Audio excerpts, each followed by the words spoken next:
Class 10 है।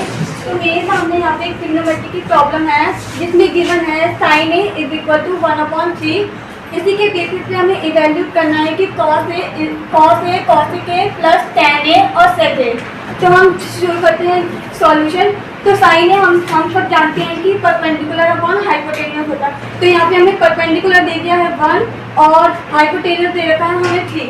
तो हम यूजिंग द पाइथागोरस थ्योरम लगा के हम इसे सॉल्व करेंगे।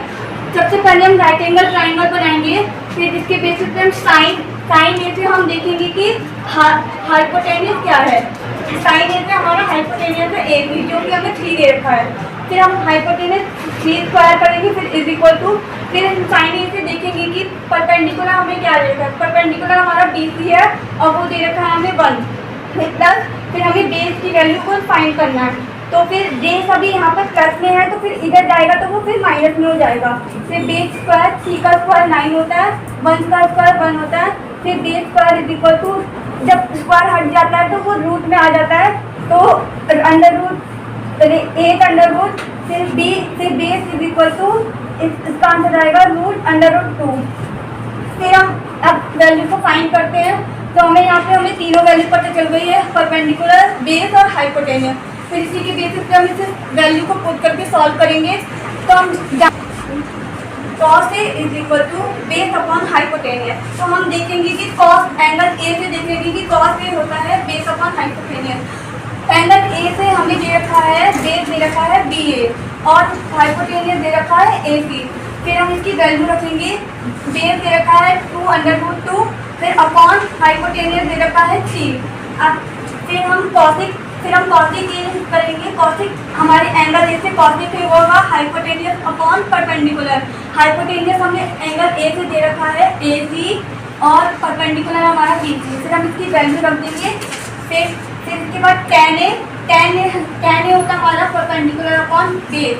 फिर हम एंगल ए से देखेंगे कि tan A परपेंडिकुलर है हमारा BC और बेस है हमारा AB। फिर हम इसकी वैल्यू रख देंगे 1/2√2। फिर sec A हमारा होता है हाइपोटेन्यूस अपॉन बेस। फिर हम is equal to sec A, angle A से देखेंगे कि sec A हमारा है क्या। हाइपोटेन्यूस हमें दे रखा है AC और बेस हमें दे रखा है AB।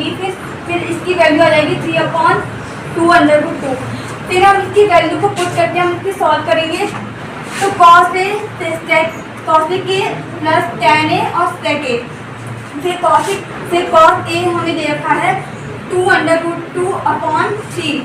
फिर मल्टीप्लाई, फिर cos A हमें दे रखा है 3/1। फिर tan A हमें दे रखा है 1/2√2 मल्टीप्लाई sec A हमें दे रखा है 3/2√2। फिर हम जानते हैं रेशनलाइज, हम इससे सॉल्व करेंगे। फिर 3 से 3 कैंसिल हो जाएगा, तो अब 1 को 1 से इधर ले जाएंगे तो सेम ही हो जाएगा। तो 2√2 प्लस 3/8। फिर हम इसको सॉल्व करेंगे तो 8 की इससे मल्टीप्लाई करेंगे, 16 √2 प्लस 3/8।